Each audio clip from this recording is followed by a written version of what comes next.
My name is Maya Chen, and I'm about to tell you how the acceptance letter hidden in my stepmother's jewelry box revealed a conspiracy that had shaped my entire academic life.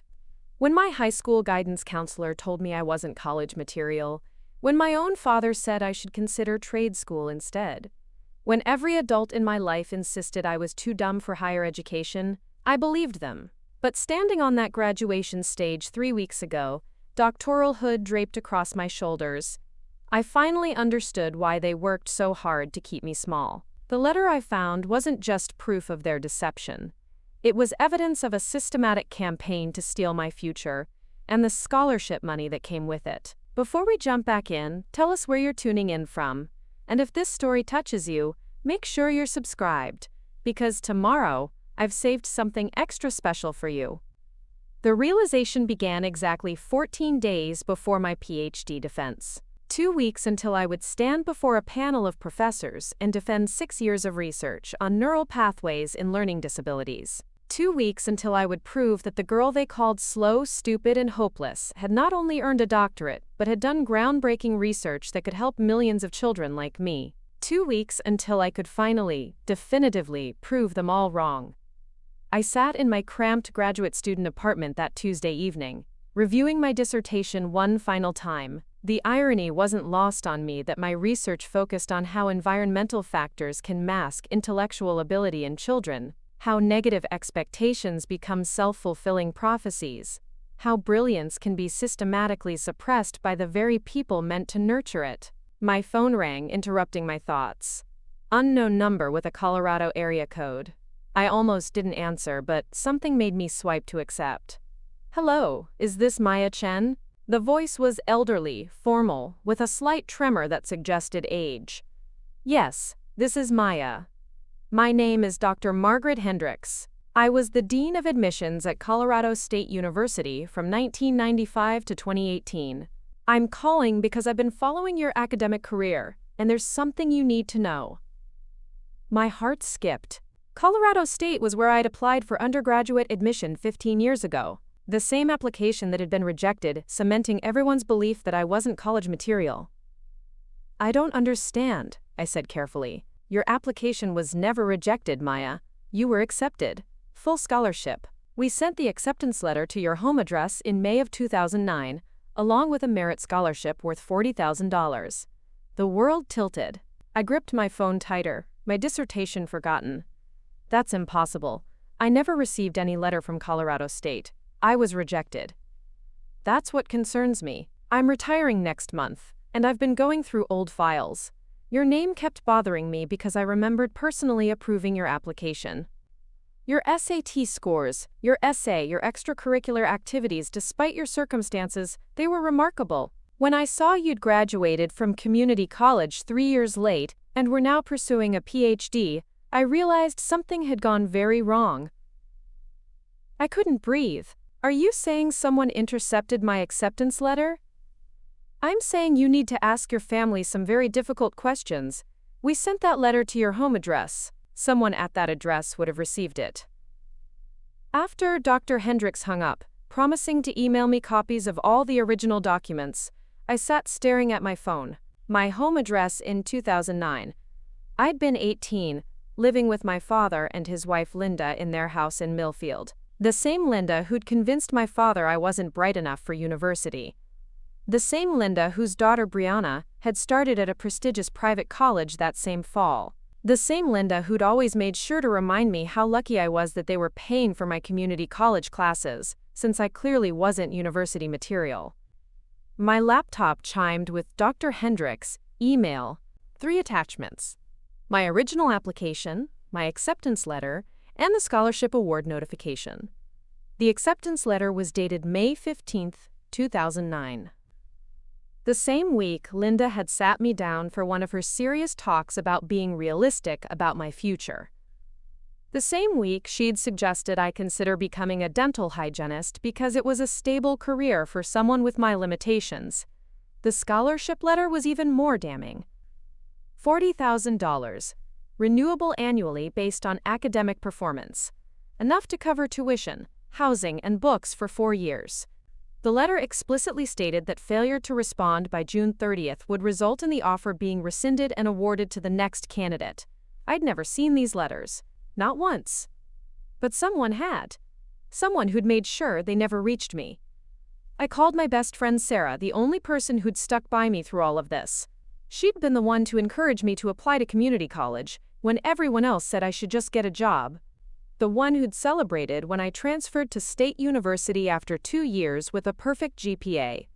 The one who'd driven 6 hours to attend my master's graduation when my family was too busy. Sarah, I need to ask you something, and I need you to be completely honest. Always. What's wrong? You sound shaken. When we graduated high school, do you remember me being sad about not getting into Colorado State? A long pause. Maya, you never applied to Colorado State. You said your parents told you not to bother, that you should focus on realistic options. That's what I told you. But what if I did apply? What if I applied secretly? Another pause, longer this time. You did apply secretly. I remember now. You were terrified your parents would find out. But you said you had to try. You used the school address for correspondence so they wouldn't know. My blood ran cold. I used the school address? No, wait, that's not right. You wanted to, but Mrs. Patterson in the guidance office said all correspondence had to go to your home address for verification purposes. She said it was policy. Mrs. Patterson, my guidance counselor. The woman who'd spent 2 years telling me I wasn't college material. The woman who'd suggested I take easier classes because I was struggling with my undiagnosed dyslexia. The woman who'd convinced my father that I needed special education services instead of the advanced classes I'd requested. The woman who was Linda's best friend from high school. Sarah, I need to go home. Not my apartment, but home. I need to search that house. Maya, what's going on? I think my stepmother stole my future. The drive to Millfield took 3 hours. 3 hours to plan what I was going to say, how I was going to confront Linda, without her destroying whatever evidence might still exist. I'd called ahead, knowing she'd be alone. Dad was at his weekly poker game, a routine that hadn't changed in 20 years. Linda answered the door with her usual forced smile, the one that never quite reached her eyes. She was still beautiful at 55, still the woman who'd swept my grieving father off his feet 2 years after my mother's death. Still the woman who'd immediately begun reshaping our household to accommodate her daughter while gradually pushing me to the margins. Maya, sweetie, what a surprise. Shouldn't you be studying for your big presentation? It's called a dissertation defense, Linda, and yes, I should be. But something came up. I followed her into the kitchen. The same kitchen where she'd explained so patiently why university wasn't for everyone, why I should be grateful for community college, why I needed to lower my expectations. I got an interesting phone call today, I said, settling onto the stool where I'd eaten countless silent dinners while she and Brianna planned Brianna's brilliant future. Oh? From who? Dr. Margaret Hendricks.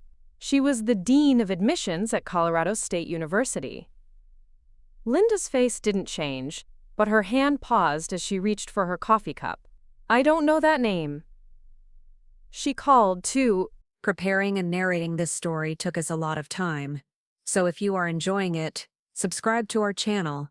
It means a lot to us. Now, back to the story. Congratulate me on my PhD. Apparently, she's been following my academic career ever since I was accepted to Colorado State in 2009. Accepted? Maya, honey, you were never accepted to Colorado State. Remember? We talked about this. You needed to be realistic about your abilities. I pulled out my phone, opened Dr. Hendricks' email. Funny thing about that. According to these documents, I was not only accepted but awarded a full merit scholarship. $40,000, Linda. Enough to change my entire life. The silence stretched between us. Linda set down her coffee cup with shaking hands. I don't know what you're implying. I'm not implying anything. I'm stating facts. Someone intercepted my acceptance letter. Someone made sure I never knew about the scholarship. Someone wanted to keep me exactly where I was, struggling at community college, believing I wasn't smart enough for anything better. Maya, this is ridiculous. Why would anyone do that? I can think of a few reasons. Maybe because your daughter Brianna was waitlisted at 3 schools that year, and you needed money for her expensive private college tuition. Maybe because having your stepdaughter succeed academically would have been inconvenient for the narrative you'd built about our family dynamics. Linda stood up abruptly. I think you should leave. You're obviously stressed about your presentation, and you're not thinking clearly. Dissertation defense? I corrected again. And I'm thinking more clearly than I have in years. Where are they, Linda? Where are what? The letters. You didn't throw them away, did you? You're too careful for that.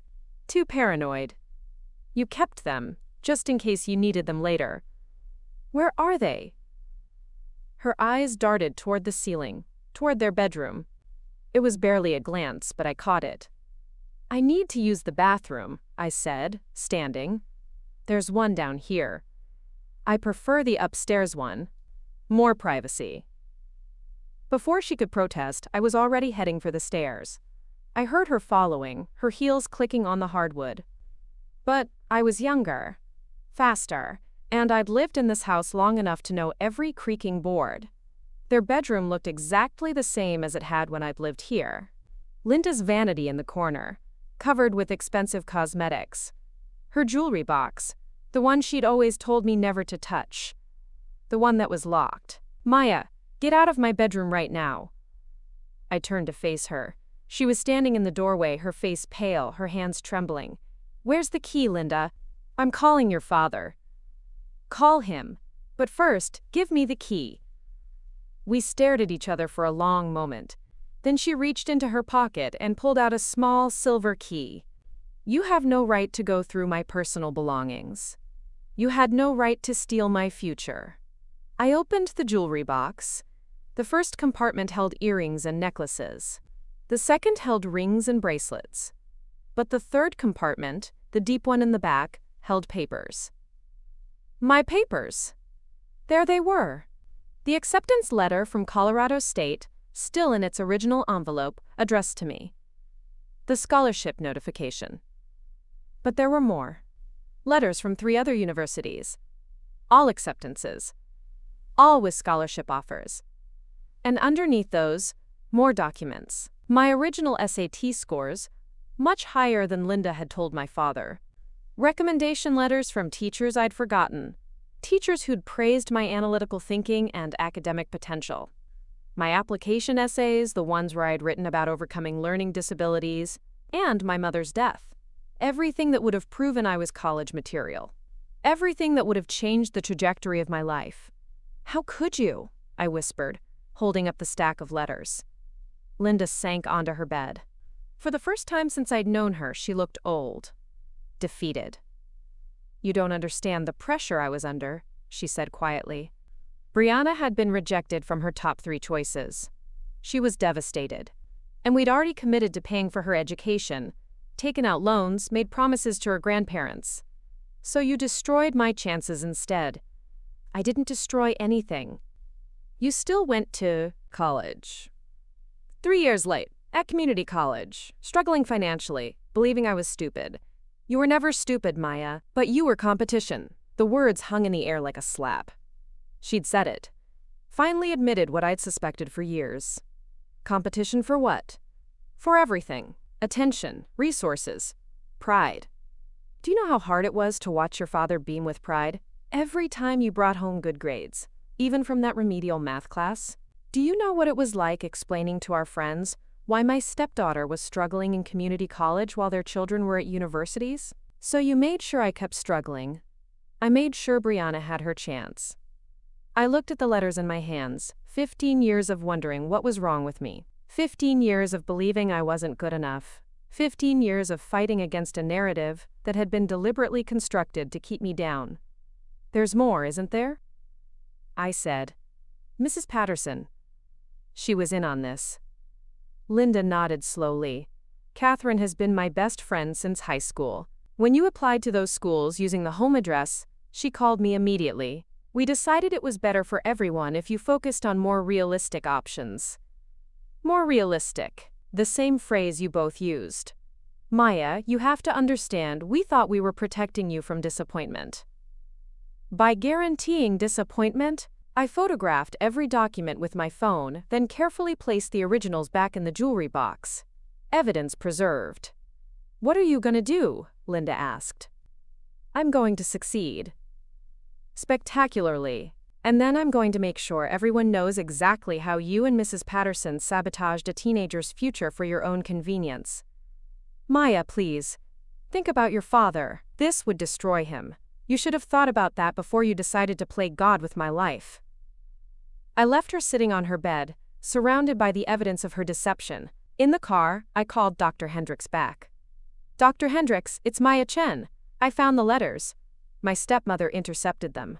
Oh, my dear, I was afraid of that. Maya, I want you to know that scholarship offer was based purely on merit. You earned it. Your essay about overcoming dyslexia while maintaining honor roll grades, it was one of the most compelling I'd ever read. Honor roll grades. Another lie Linda had told my father, claiming I was barely passing when the truth was I'd been excelling despite my undiagnosed learning disability. Dr. Hendricks, is it too late? Too late for what, dear? To accept. I know it's been 15 years, but is there any way to make this right? A long pause. Maya, you're about to have a PhD. You've already made this right. But let me ask you something. Would you be interested in a position on our faculty? We have an opening in our education department, and after what you've overcome, I think you'd be invaluable to our students who struggle with similar challenges. The irony was perfect. The school that Linda had kept me from attending was now recruiting me as a professor. I would be honored. 2 weeks later, I stood in the auditorium at the university where I'd earned my doctorate, wearing the hood that represented 6 years of research, 15 years of believing I wasn't good enough, and a lifetime of proving them wrong. My dissertation committee chair introduced me to the audience of colleagues, friends, and family. In the third row, I spotted Linda and my father. He was crying. Proud tears that came 15 years too late. Linda sat stone-faced beside him.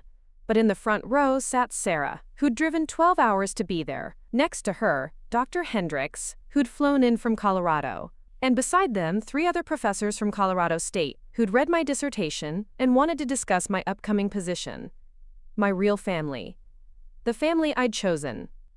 The family that saw my worth. Dr. Maya Chen, the committee chair, announced, "Your research on environmental factors affecting academic achievement in learning disabled students has been unanimously approved.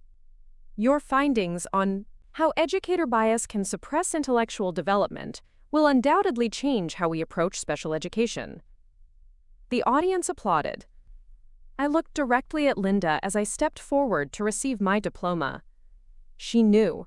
She knew that my research had been inspired by my own experience, that every data point represented a child like me, whose potential had been systematically undermined by the adults meant to nurture them. After the ceremony, during the reception, my father approached me with tears in his eyes. "Maya, I had no idea. Linda told me about the letters last week. I am so sorry. Dad, did you ever believe I was stupid?" He looked stricken. "Never, but Linda was so convincing about your limitations, about the need to be realistic, and you were struggling so much in high school." I was struggling because I had undiagnosed dyslexia and Mrs. Patterson kept putting me in remedial classes instead of getting me proper support. I was struggling because everyone around me was convinced I was struggling. I should have fought harder for you. Yes, you should have. Linda appeared beside him, looking uncomfortable in her formal dress. "Maya, congratulations. I hope we can put all this behind us now." I stared at her for a long moment. "Linda, do you know what my dissertation research concluded? Something about learning disabilities? It concluded that children's academic performance is directly correlated with adult expectations, that when teachers and parents believe a child is incapable, that child internalizes those beliefs and performs accordingly. But when those same children are placed in environments with high expectations and proper support, they excel beyond everyone's predictions." That's interesting. It's more than interesting. It's proof that what you did to me was educational malpractice. You and Mrs. Patterson didn't just hide letters. You created an environment designed to make me fail. Maya, that's not fair. What's not fair is that my research could have helped thousands of children 15 years ago if I'd had the education I deserved. What's not fair is that children are still being systematically failed by adults like you. Dr. Hendricks approached our group, interrupting the tension.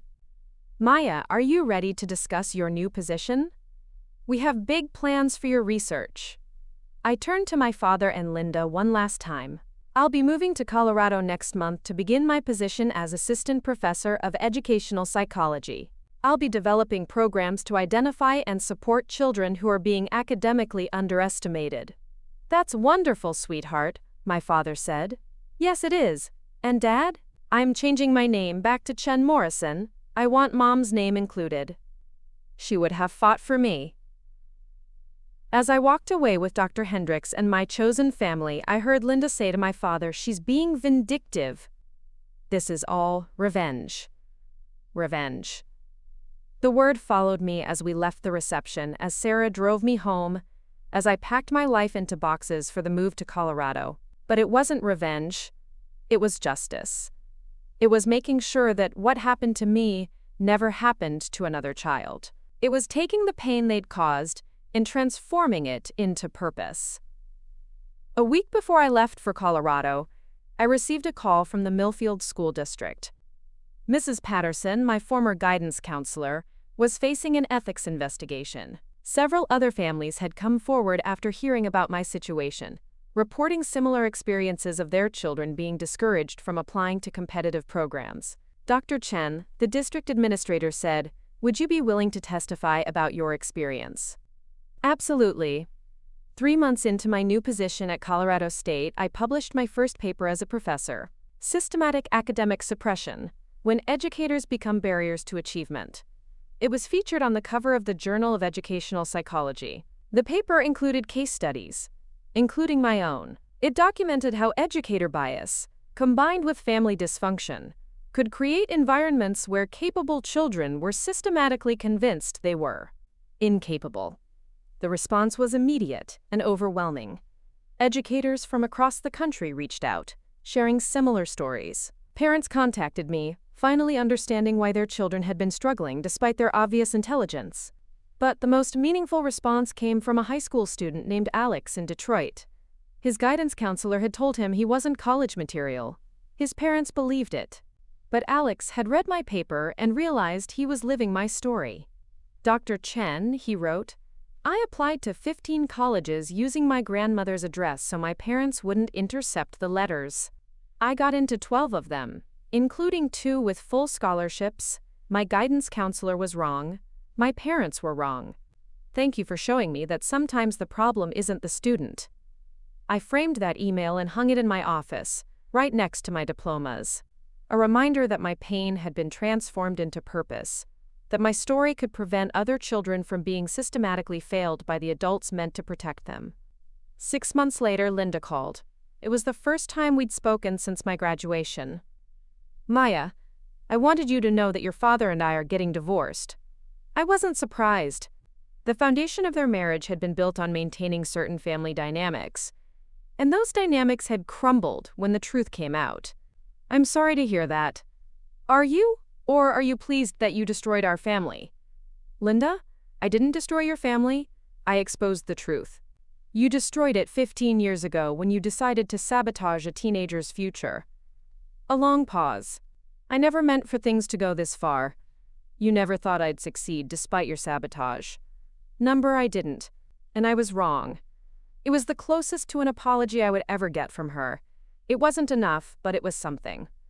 A year later, I received tenure at Colorado State. My program for identifying and supporting academically underestimated students had become a model being implemented nationwide. Dozens of children who might have been written off were now thriving in advanced programs. My father came to the tenure celebration. He'd lost weight, looked older, but his pride in me was genuine now. He'd spent months in therapy, processing his role in what had happened, learning to trust his own instincts about his daughter instead of relying on others' interpretations. "I wish your mother could see you now," he said, looking at the awards covering my office walls. "She can," I replied, "and she knows I never gave up." even when everyone else gave up on me. That night, I sat in my office grading papers from my graduate students, most of whom had overcome their own versions of systematic discouragement. On my desk sat a framed photo from my PhD graduation, not the formal ceremony shot, but a candid picture Sarah had taken afterward. In it, I'm laughing with Dr. Hendricks and my students, surrounded by people who saw my worth.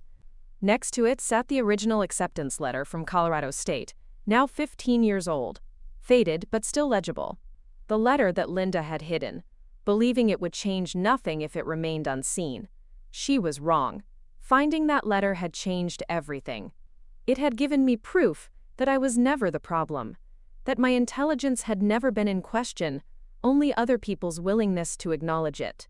That every adult who'd told me to lower my expectations, to be realistic, to accept less, had been projecting their own limitations onto me. My phone buzzed with a text from a current student.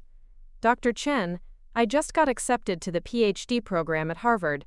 A year ago, my high school counselor told me I should consider community college.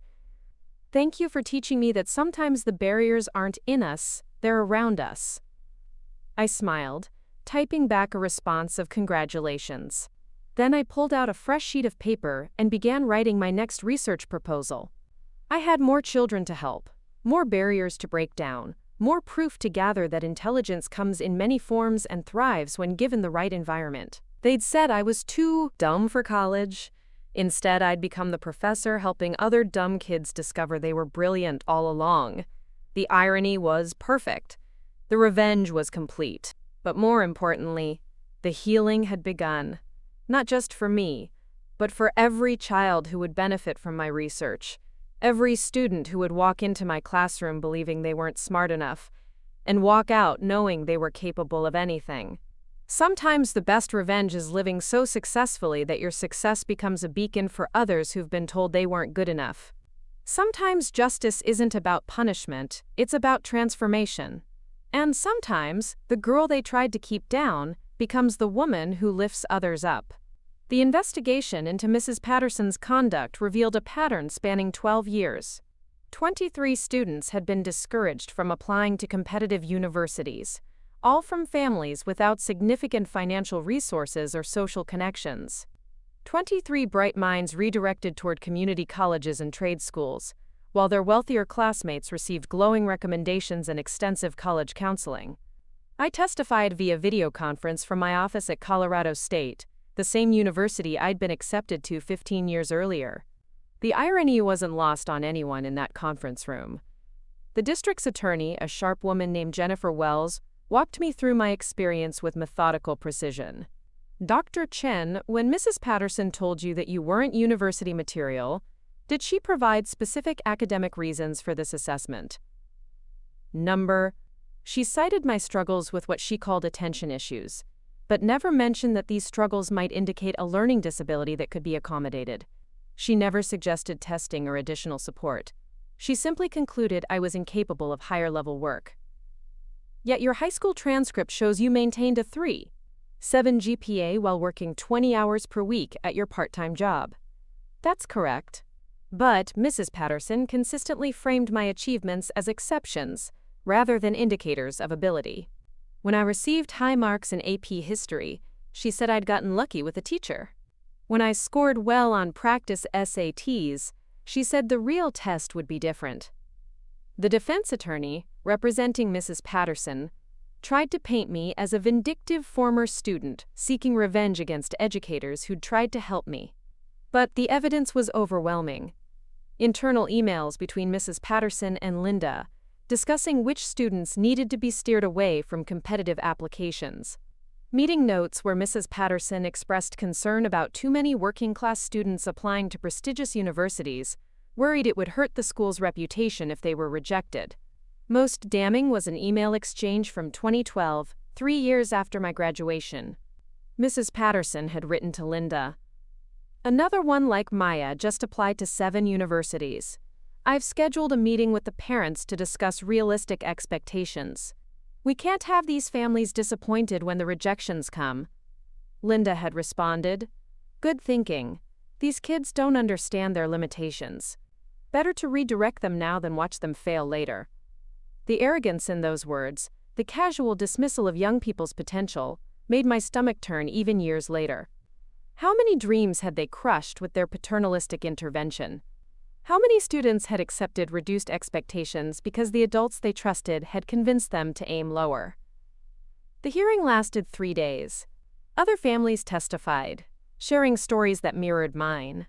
Jessica Martinez, now a successful nurse, had been told nursing school was too competitive, and she should consider becoming a medical assistant instead. She'd applied to nursing programs in secret, using her boyfriend's address, and graduated with honors from a prestigious program. David Kim, who'd become a software engineer despite being steered toward technical support roles, testified that Mrs. Patterson had told his immigrant parents their son wasn't suited for computer science because he was too quiet, and engineering required leadership skills. David now managed a team of 12 developers at a major tech company. The pattern was clear. Students from minority families, single-parent homes, or low-income backgrounds were systematically discouraged from pursuing ambitious academic paths. Meanwhile, students from prominent families received extensive support, recommendations, and encouragement, regardless of their actual academic performance. Mrs. Patterson's defense crumbled when Jennifer Wells presented evidence of the disparate treatment. Students with lower GPAs and test scores than mine had received glowing recommendations to prestigious universities, while students with exceptional records but limited family resources had been pushed toward community colleges. The district's verdict was swift. Mrs. Patterson lost her certification and was permanently banned from working in education. The high school implemented new policies requiring multiple counselors to review all college recommendations, and established an appeals process for students who felt they'd been unfairly assessed. But the personal cost to Mrs. Patterson extended beyond her career. During the investigation, several prominent families discovered that their children's acceptances to competitive schools might have been partially based on the systematic exclusion of more qualified candidates. The social fabric of Millfield was torn apart as parents realized their children's advantages had come at the cost of other people's children's futures. Linda faced her own reckoning. The revelation of her role in the conspiracy had spread through their social circle, and the women who'd once admired her strategic parenting now whispered about her character behind closed doors. She'd thought she was securing Brianna's future, but instead had destroyed her own reputation and marriage in the process. My father struggled with the aftermath. He'd filed for divorce from Linda, but the guilt of his role in enabling my suppression ate away at him. He'd been passive, allowing Linda to make decisions about my education, while he focused on his work and his grief over my mother's death. His inaction had consequences he was only beginning to understand. "I keep thinking about all the times you tried to tell me you were capable of more," he said during one of our awkward phone conversations. "You'd bring home good grades and talk about your dreams, and I'd nod along but then defer to Linda's judgment about what was realistic for you. Why did you trust her opinion more than my performance?" "Because she seemed so sure, and because after your mother died I was drowning." Linda offered certainty in a world that felt chaotic. She had opinions about everything, plans for everyone. It felt easier to let her take charge than to make decisions I might get wrong. His admission was painful but necessary. My mother's death when I was 14 had left us both adrift. Dad had thrown himself into work while I'd struggled with grief, undiagnosed dyslexia, and the normal challenges of adolescence. Linda had appeared like a life preserver, offering structure and answers to a family that desperately needed both. But her answers had been poison disguised as medicine. Her certainty about my limitations had become gospel in our household, accepted without question, because questioning would have required Dad to engage with the messy, complicated reality of raising a teenager with learning differences. The investigation also revealed the full extent of Linda's financial motivations. She'd convinced my father to co-sign loans for Brianna's expensive private education, loans that totaled nearly $60,000. Meanwhile, she'd hidden the fact that I'd been offered full scholarships to multiple universities. Scholarships that would have saved our family significant money. Brianna had graduated from her private college with a degree in communications and was now working as a receptionist at a dental office, a job that didn't require the prestigious education Linda had insisted she needed. The irony was thick. Linda had sacrificed my educational opportunities to pay for Brianna's degree, which ultimately provided no more career prospects than the community college path I'd been forced to take. But the most revealing discovery came when I accessed my grandfather's estate documents. My mother's father had established a small trust for my education, containing $15,000 to be used for college expenses. Linda had known about this trust and had convinced my father that it wasn't enough for university tuition, so they'd used it to pay for Brianna's textbooks and dormitory deposits instead. Another theft, another lie, another way they'd systematically redirected resources that belonged to me toward the daughter Linda deemed more deserving. The criminal investigation moved slowly, as these things do, but the evidence was substantial. Linda faced charges of fraud and theft for the intercepted scholarships and misused trust fund. Mrs. Patterson faced charges related to her breach of professional duties and discrimination against students based on socioeconomic status. Meanwhile, my work at Colorado State flourished. The program I'd developed for identifying academically underestimated students had expanded beyond our campus. Universities across the country were implementing similar initiatives, training counselors to recognize signs of suppressed potential, rather than reinforcing limiting beliefs about students from challenging backgrounds. My research had evolved beyond personal vindication into genuine social reform. Each study I published, each conference presentation I gave, each student I mentored, represented another step toward preventing other children from experiencing the systematic suppression I'd endured. The media attention around my case had brought visibility to the broader issue of educational gatekeeping. National education organizations invited me to speak about implicit bias in counseling practices. Publishers reached out about writing a book. Documentary filmmakers wanted to explore the systemic nature of academic suppression. But the most meaningful work happened in my classroom and office, where students who'd been told they weren't capable discovered their actual potential. Maria Santos, a first-generation college student who'd been discouraged from pursuing graduate school by her undergraduate advisors, was now completing her master's thesis on bilingual education policy. James Thompson, a veteran who'd been told his military experience wasn't relevant to academic work, was conducting groundbreaking research on trauma-informed teaching methods. Each success story reinforced my understanding that intelligence and potential are far more common than the systems designed to identify and nurture them. Most students aren't lacking ability. They're lacking advocates who believe in their ability. This realization led to my most ambitious project yet, a comprehensive study tracking the long-term outcomes of academically suppressed students. Working with colleagues across multiple universities, we identified hundreds of individuals who'd been discouraged from pursuing higher education, despite showing clear indicators of academic ability. The results were staggering. 67% of these individuals had eventually pursued higher education through non-traditional paths, often years later than their peers. Their average time to degree completion was significantly longer due to the financial and logistical challenges of returning to school as adults. Most critically, their lifetime earnings were substantially lower than their academically supported peers, despite achieving similar educational outcomes eventually. The economic impact of academic suppression extended far beyond individual families.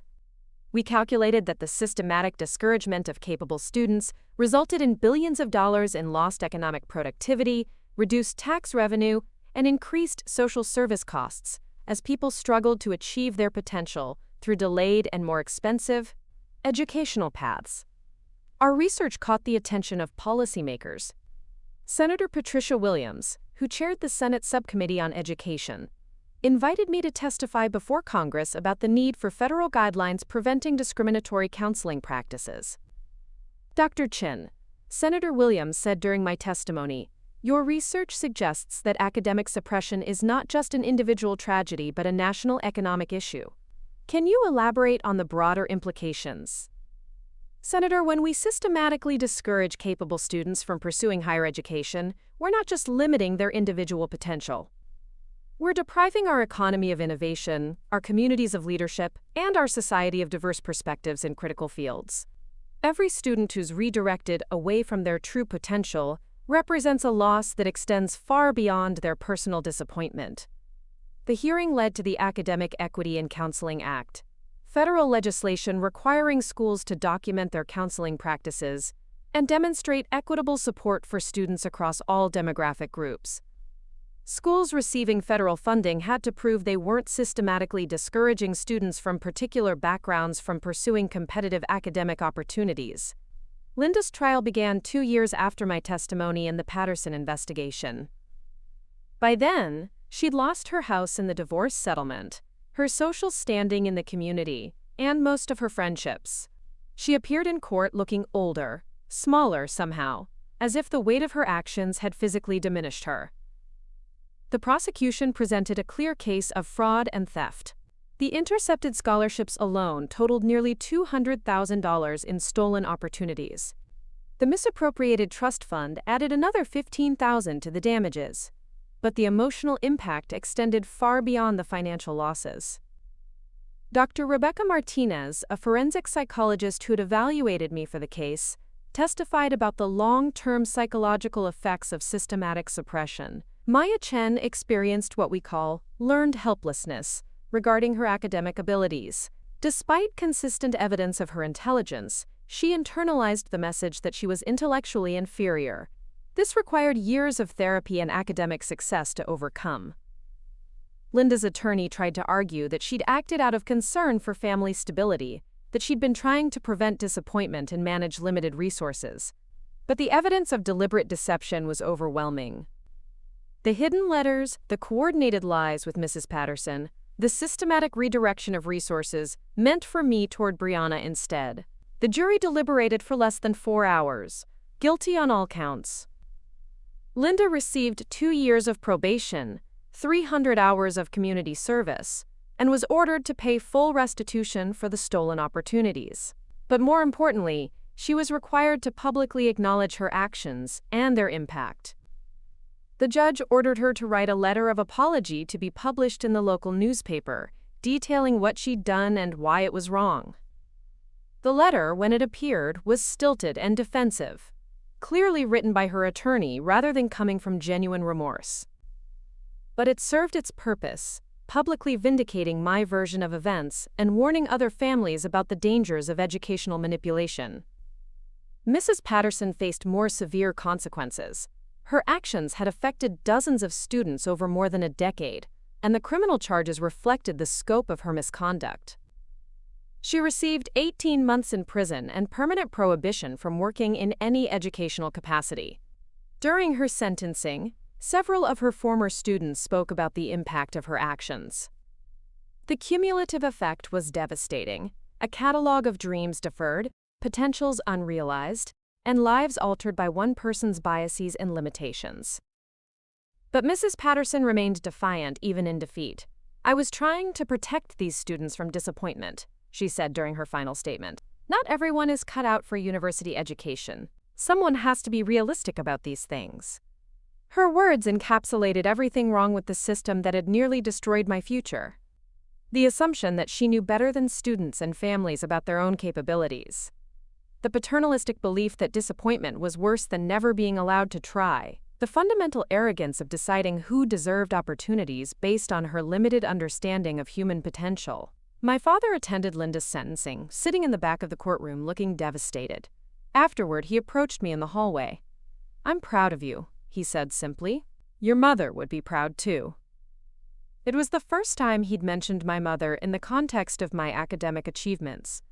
For years, Linda had controlled the narrative about what my mother would have wanted for me, claiming she would have supported realistic expectations and practical choices. But my mother had been a dreamer, an artist who'd encouraged my creativity and curiosity even when it led to messy experiments and ambitious projects. "Mom would have fought for me," I said. "She would have questioned anyone who tried to limit my possibilities." "Yes, she would have. And I should have fought for you too. I failed you, Maya. I let grief and convenience override my responsibility as your parent." His apology couldn't undo the years of damage, but it represented a recognition of his role that I'd never expected to receive.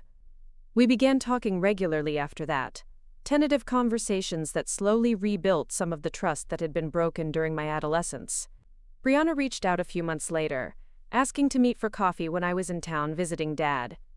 She looked tired, older than her years, carrying the weight of being the favored child whose advantages had come at someone else's expense. "I never knew," she said, stirring her latte nervously. About the letters, the scholarships, any of it. Mom always said you weren't interested in university, that you preferred the practical route. Did you ever question that? Did it seem consistent with what you knew about me? She was quiet for a long time. I wanted to believe it because it made things easier. If you weren't interested in the same things I wanted, then I didn't have to feel guilty about getting more support, more resources, more attention. Her honesty was painful but necessary. She'd been complicit in my suppression, not through active malice but through willful blindness. It was easier to believe I was fundamentally different than to acknowledge that she'd been given advantages that should have been shared. I'm sorry, she said finally. I benefited from what they did to you and I should have questioned it. I should have stood up for you. Her apology felt more genuine than Linda's court-ordered letter. She'd lost things too in the aftermath. Her relationship with her mother was permanently damaged. Her marriage had suffered under the strain of the scandal, and she was grappling with the realization that much of her early success had been built on sabotaging someone else. What happens now? She asked. Now you have to live with the knowledge of how your advantages were gained. And you have to decide what kind of person you want to be going forward. My success at Colorado State continued to build momentum. The program I'd developed had been implemented at over 200 universities nationwide. My research had influenced policy at the state and federal levels. Publishers had started a bidding war for my book about educational suppression and recovery. But the most satisfying development was personal. I'd met Daniel Rodriguez, a fellow professor in the psychology department, who specialized in trauma recovery in educational settings. He understood my work not just intellectually but emotionally, having overcome his own experiences with academic discrimination as the son of migrant workers who'd been told he wasn't university material. Our relationship developed slowly, built on mutual respect and shared commitment to educational equity. Unlike the relationships I had attempted during my years of believing I wasn't good enough, this one was based on recognizing and celebrating each other's achievements rather than minimizing them. When Daniel proposed, he did it in my office, surrounded by the awards and recognition I'd earned, despite everyone's predictions. I want to spend my life with someone who knows her worth, he said, and who helps others discover theirs. We planned a small wedding, focused on the people who'd supported my journey rather than those who'd obstructed it. Sarah would be my maid of honor. Dr. Hendricks had agreed to officiate, having obtained online ministerial credentials specifically for our ceremony. My father would walk me down the aisle, a privilege he'd earned through years of acknowledging his mistakes and working to repair our relationship. Linda wasn't invited. Neither was Mrs. Patterson, who was serving her prison sentence. Brianna had asked if she could come, and after long consideration, I'd agreed. She was trying to make amends, and my wedding seemed like an appropriate place for family healing, limited though it might be. The wedding took place in the university's botanical garden, surrounded by the academic community that had become my chosen family. My graduate students attended, along with colleagues from around the country who'd become collaborators in the fight against educational suppression. During the ceremony, Dr. Hendricks spoke about second chances and the power of recognizing potential that others had missed. Maya's journey reminds us that human capability is far more vast than our systems for recognizing it. Her success isn't just personal triumph. It's proof that we must always question who gets to decide someone else's potential. My father's speech at the reception was emotional and raw. He talked about losing his way after my mother's death, about making decisions based on fear rather than faith in his daughter's abilities. He publicly apologized to me and to the community for his role in nearly deriving the academic world of my contributions. My daughter succeeded not because of the support she received, but despite the barriers placed in her way, he said, she's taught me that parental love means fighting for your child's dreams, even when other people insist those dreams are unrealistic. Brianna approached me during the dancing, tears in her eyes. I've been thinking about what you said, about deciding what kind of person I want to be going forward. And I want to be the kind of person who lifts others up instead of staying silent when they're being pushed down. I've enrolled in a master's program in school counseling. I want to work with students who've been written off, help them find their potential the way you found yours. Her decision felt like genuine redemption, a transformation of guilt into purpose that mirrored my own journey. She couldn't undo the years of advantage she'd received at my expense, but she could spend the rest of her career ensuring other students didn't face similar suppression. As Daniel and I danced our first dance as a married couple, I looked around at the people who'd gathered to celebrate with us. These were individuals who'd seen my worth when others insisted I was worthless, who'd invested in my potential when others claimed I had none. The contrast with the empty spaces where my abusers should have been wasn't painful anymore, it was liberating. I'd built a life surrounded by people who appreciated intelligence in all its forms, who celebrated achievement rather than resenting it, who lifted each other up rather than tearing each other down. Later that night, as we settled into our hotel room, Daniel handed me a gift. "Something for the new Dr. Rodriguez Chen," he said with a smile. Inside the box was a photograph of my first day teaching at Colorado State, taken by a student who'd captured me writing equations on the whiteboard, while a classroom full of engaged students took notes. Below it was a plaque that read, "To the professor they said wasn't college material." I hung the photo in our new house, right next to my diplomas and awards. A reminder that sometimes the best revenge against those who doubt you is living so successfully that their doubt becomes irrelevant. Sometimes justice isn't about punishment. It's about transformation, both personal and systemic.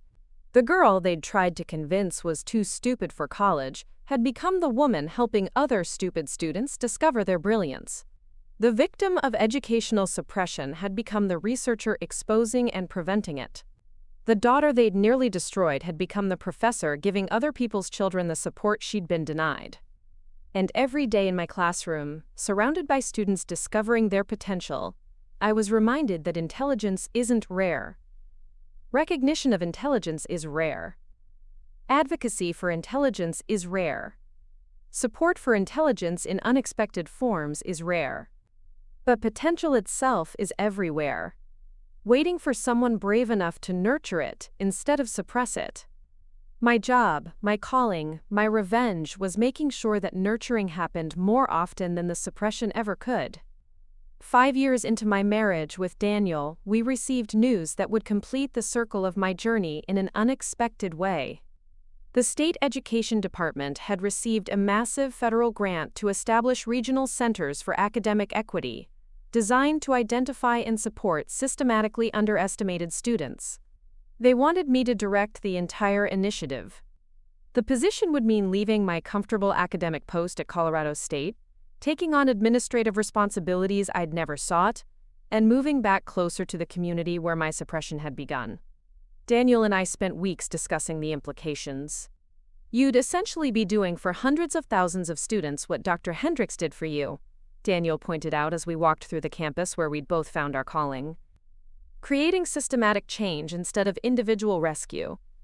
The irony of returning to oversee educational reform in the region where I'd been educationally abused wasn't lost on either of us. But it felt like destiny, as if every struggle I'd endured had been preparation for this moment, when I could prevent others from experiencing similar devastation. We moved to Denver, where the state offices were located, and I began the most challenging work of my career.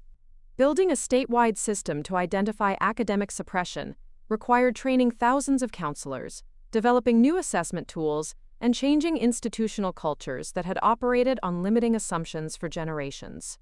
My first major initiative was establishing the Academic Potential Recovery Program.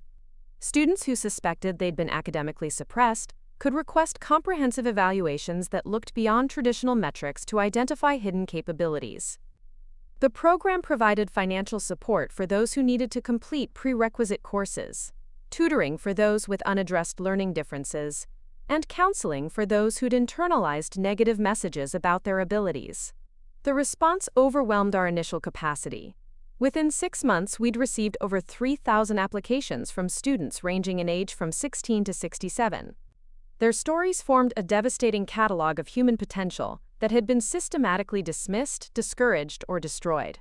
Marcus Williams, a 43-year-old construction worker, had been placed in special education classes despite showing exceptional mathematical reasoning abilities.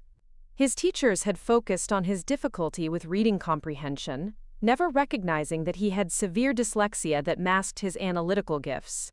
Through our program, he earned his GED, completed community college with honors, and was now pursuing an engineering degree while working full-time. Sophia Brennan, a 28-year-old single mother, had been told by her high school counselor that teenage mothers should focus on practical skills rather than academic pursuits. She'd accepted a life of minimum-wage jobs until she discovered our program. Her diagnostic evaluation revealed superior verbal intelligence and exceptional writing abilities. She was now completing her bachelor's degree in journalism while her teenage daughter served as her study partner and biggest supporter. Each success story validated my belief that potential was abundant, but recognition and support were scarce. The program began attracting national attention as other states requested guidance in developing similar initiatives. Congressional representatives visited our offices. Education policy researchers studied our methods. Documentary filmmakers captured the transformations happening in our centers. But the most meaningful validation came from an unexpected source. Mrs. Patterson, recently released from prison, requested a meeting with me. She'd been participating in a rehabilitation program focused on understanding the harm caused by discriminatory practices, and her counselor had suggested she might benefit from hearing directly from someone she'd affected.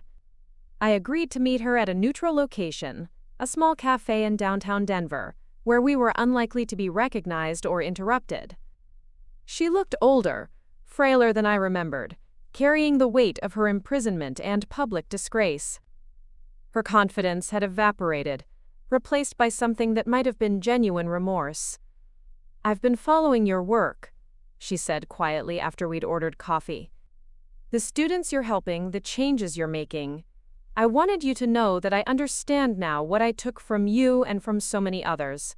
"What exactly do you understand?" "That I was playing God with young people's futures. That my assumptions about what different students could achieve were based on my own limitations, not theirs. That every time I discouraged someone from pursuing their dreams, I was stealing possibilities not just from them, but from all the people they might have helped, all the innovations they might have contributed, all the problems they might have solved." Her words carried a heaviness that suggested genuine recognition of the scope of her actions. But I needed to hear more than acknowledgement. I needed to understand how someone charged with nurturing young minds had become so destructive. "Why did you do it? What made you think you had the right to decide who deserved opportunities?" She was quiet for a long time, stirring her coffee with shaking hands. "I thought I was being practical. Protective, even. I'd seen students get accepted to universities they couldn't afford or programs they couldn't complete, and I told myself I was preventing heartbreak. But really, I was protecting myself from having to do the harder work of finding ways to support ambitious dreams." "And the discrimination against students from working-class families?" I convinced myself it was realism. That students from certain backgrounds faced too many obstacles to succeed in competitive environments. I thought I was helping them by steering them toward more achievable goals. I never considered that I was creating the very obstacles I claimed to be protecting them from. Her explanation revealed the insidious nature of the suppression I'd experienced. It hadn't been motivated by malice, but by a paternalistic belief that some people's dreams were inherently unrealistic. The soft bigotry of low expectations, wrapped in the language of protection and practicality.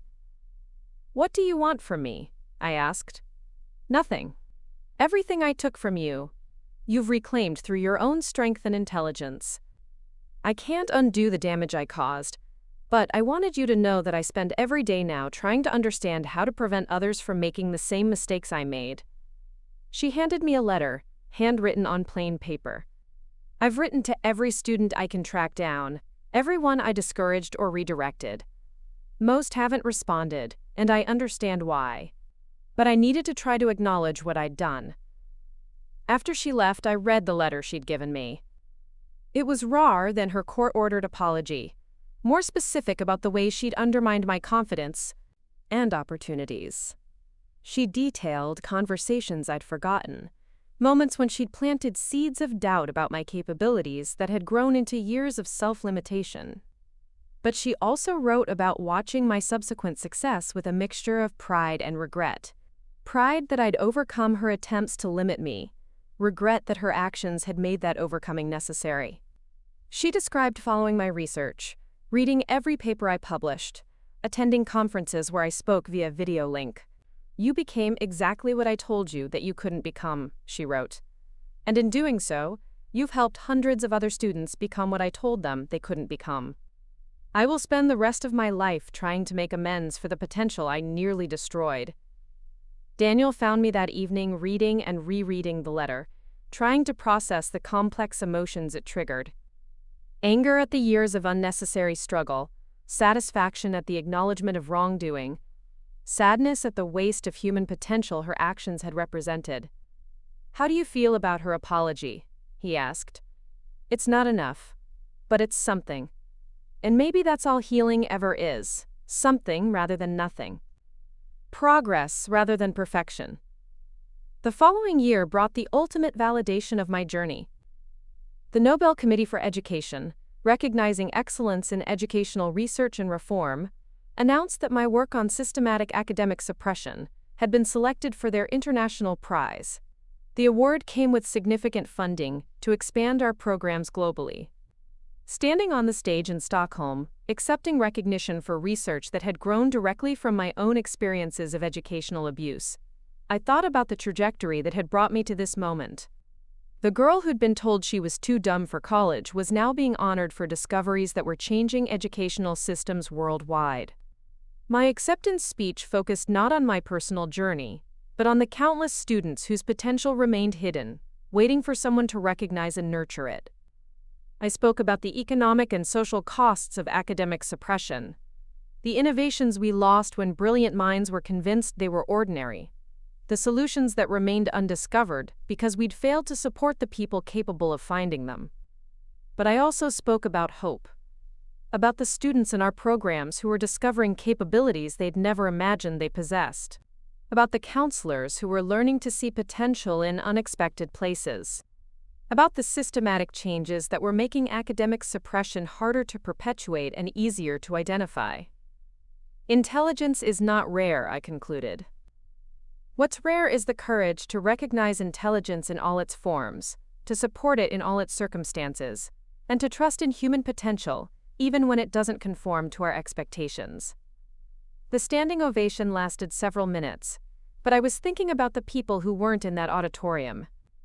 The students in our programs who were rewriting their life stories. The former victims of academic suppression who were now becoming advocates for educational equity. The children who would grow up in systems reformed by our research, never experiencing the systematic doubt that had nearly derailed my own journey. After the ceremony, I called my father.